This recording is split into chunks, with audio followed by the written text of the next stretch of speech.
चंद्रपुर राज्य पर राजा विक्रम राज किया करते थे। राजा विक्रम अपने समय के सबसे सफल और ईमानदार राजा थे। राजा का एक परम मित्र था जिसका नाम सेठ बल्लू दास है। सेठ बल्लू दास शहर के सबसे रईस और धनवान आदमी थे। वे राजा के पूरे शहर में हीरे का व्यापार करते थे।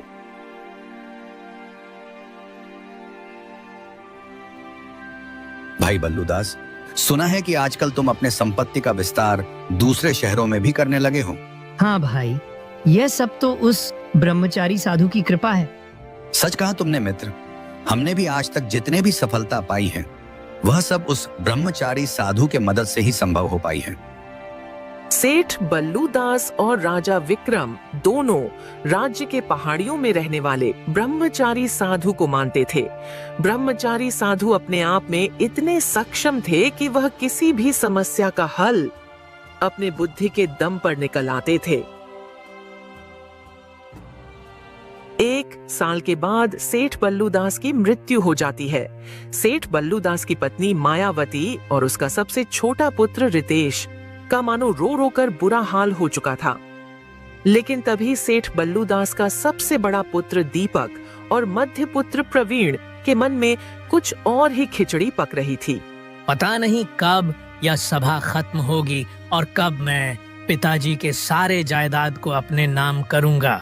एक बार पिताजी के अंतिम विधि होने दो, फिर मैं माँ से अपना हक मांग लूंगा। थोड़ी ही देर बाद शोक सभा खत्म होती है और सारे मेहमान अपने अपने घर को लौट जाते हैं।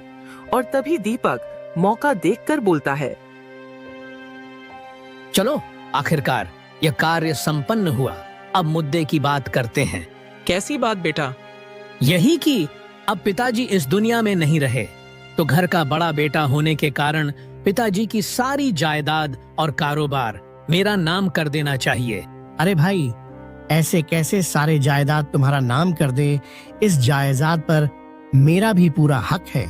मैं तो कहता हूँ कि हमें पिताजी की सारी जायदाद बेच देनी चाहिए और उनसे जो पैसे आएंगे उन पैसों को आपस में बांट लेना चाहिए। मैं तो इस जायदाद को खरीदने के लिए ग्राहक पहले से ही ढूंढ रखे हैं। वह लोग इसकी मुंह मांगी कीमत देने को तैयार है। चुप रहो प्रवीण। अगर आप लोग इस जायदाद को मेरे नाम करते हो तो मैं इस जायदाद को दिमाग लगाकर और आगे बढ़ा सकता हूँ। यह सब सुनकर मायावती के कानों को मानो यकीन ही नहीं हुआ।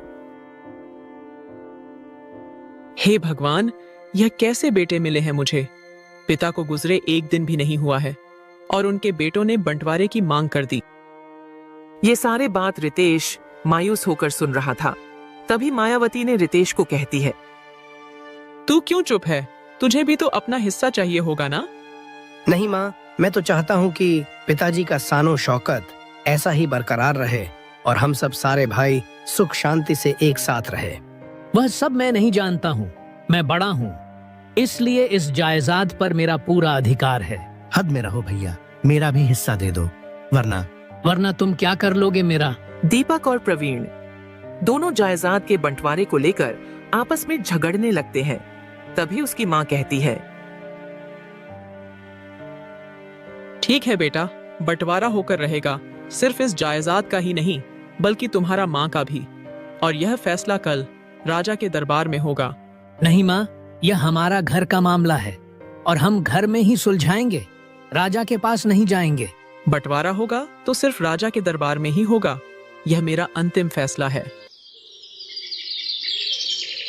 फिर अगले ही दिन सेठ बल्लू दास का पूरा परिवार राजा के दरबार में पहुंच जाता है और मायावती ने अपने आप पर बीती हुई सारी घटना को राजा को सुनाया, जिससे राजा के हृदय को भी बहुत दुख हुआ।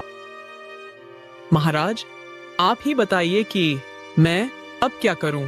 यह तो बहुत ही शर्म की बात है कि मेरे परम मित्र के बेटे अपने पिता के गुजरने के बाद दूसरे ही दिन बंटवारा चाहते हैं। पर मायावती जी, मैं आपसे पूछना चाहता हूँ कि आप क्या चाहती हैं? मैं तो बस इतना चाहती हूँ कि मेरे पति ने इतनी मेहनत करके जो संपत्ति कमाई है उसके टुकड़े ना हो और यह तीनों भाई सुख शांति से एक साथ रहे। आप जैसा चाहते हैं बिल्कुल वैसा ही होगा मायावती जी। क्या मतलब है इसका? मैं तो किसी भी हाल में यह जायदाद अपने नाम करके ही रहूंगा। ठहरो पुत्र, मुझे तो अपनी बात खत्म कर लेने दो। इस संपत्ति का बंटवारा जरूर होगा, लेकिन यह बंटवारा यहाँ नहीं बल्कि ब्रह्मचारी स्वामी के उपस्थिति में होगा। अगर आज सेठ बल्लूदास जिंदा होता तो वह भी यही चाहता। इतना तय करने के बाद राजा और सेठ बल्लूदास का पूरा परिवार ब्रह्मचारी स्वामी के पास जाते हैं और उन्हें सारे बात बताते हैं। सेठ बल्लूदास के बारे में सुनकर बहुत दुख हुआ, लेकिन आज अगर उनके बेटे जायदाद को लेकर हिस्सा चाहते हैं तो मेरे पास एक उपाय है। कैसा उपाय स्वामी जी? इस उपाय के अनुसार इन तीनों बच्चों को एक परीक्षा से गुजरना होगा। कैसी परीक्षा स्वामी जी? मैं तुम तीनों भाइयों को 1 रुपए दूंगा और तुम तीनों भाइयों को 1 रुपए से कुछ ऐसी चीज खरीदनी होगी कि उस चीज से मेरा पूरा झोपड़ी भर जाए। यह कैसी परीक्षा है साधु महाराज? भला कोई 1 रुपए में इस झोपड़ी को पूरा कैसे भर सकता है? यही तो तुम्हारी चुनौती है पुत्र। जो भी इस चुनौती को पार करेगा वही सारी जायदाद का मालिक बनेगा। क्या सच में साधु महाराज, जो भी इस चुनौती को पार करेगा उसी को सारी जायदाद मिल जाएगी? हाँ पुत्र, आपने बिल्कुल ठीक कहा। सारी की सारी जायदाद उसी को मिल जाएगी, पर तुम्हें इस चुनौती को पार करने के लिए सिर्फ 1 पहेर का समय है। इतना कहने के बाद ब्रह्मचर्य स्वामी ने तीनों भाइयों को 1-1 रुपए के सिक्के दे दिए। दीपक और प्रवीण सिक्का लेकर सीधे बाजार की ओर निकल पड़ते हैं, पर रितेश वहीं पर मायूस होकर खड़ा रहता है। क्या हुआ पुत्र, तुम्हें जायदाद नहीं चाहिए क्या? जायदाद से ज्यादा मुझे अपना परिवार प्रिय है स्वामी जी। मैं चाहता हूँ कि हमारा परिवार का बंटवारा ना हो और हम एक साथ रहें। वाह पुत्र, तुम्हारे विचार तो बहुत ही नेक और उच्च है। अगर तुम चाहते हो कि तुम्हारा परिवार साथ रहे तो यह सिर्फ तुम्हारे हाथ में है। वह कैसे स्वामी जी? देखो पुत्र, अगर तुम यह चुनौती जीत जाते हो तो तुम इस जायदाद के मालिक बनोगे और मजबूरनवश तुम्हारे दोनों भाइयों को तुम्हारे साथ रहना होगा। इसलिए तुम जल्दी जाओ, अब तुम्हारे पास समय बहुत कम है।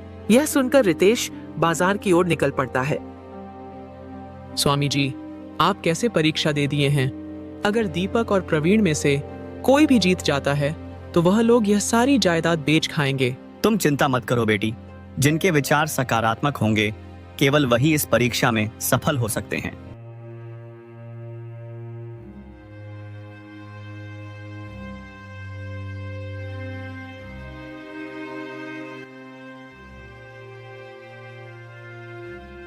अरे भाई, तुम्हारे पास कोई ऐसा चीज है जिसकी कीमत सिर्फ 1 रुपए हो और वह चीज पूरे कमरे को भर दे? अरे बेवकूफ, तू पागल तो नहीं है ना? 1 रुपए में ऐसी चीज कैसे मिल सकती है जो पूरे कमरे को भर दे? पागल कहीं का। दुकानदार, मुझसे तमीज से बात करो। तुम जानते नहीं हो कि मैं कौन हूँ? बाजार में सिर्फ 1 रुपए लेकर घूमते हो और फिर भी कहते हो कि तमीज से बात करो। और फिर बड़ा भाई थोड़ी देर सोचता है और एक किसान के पास जाता है और 1 रुपए में उस किसान से ढेर सारा घास खरीद लेता है। पता नहीं साधु महाराज ने कौन सी चुनौती दी है। यहाँ लोगों का 1 रुपए में पेट तक नहीं भरता है, वही इस साधु ने ऐसी चीज मंगवाया है जिससे इसकी पूरी झोपड़ी भर जाए।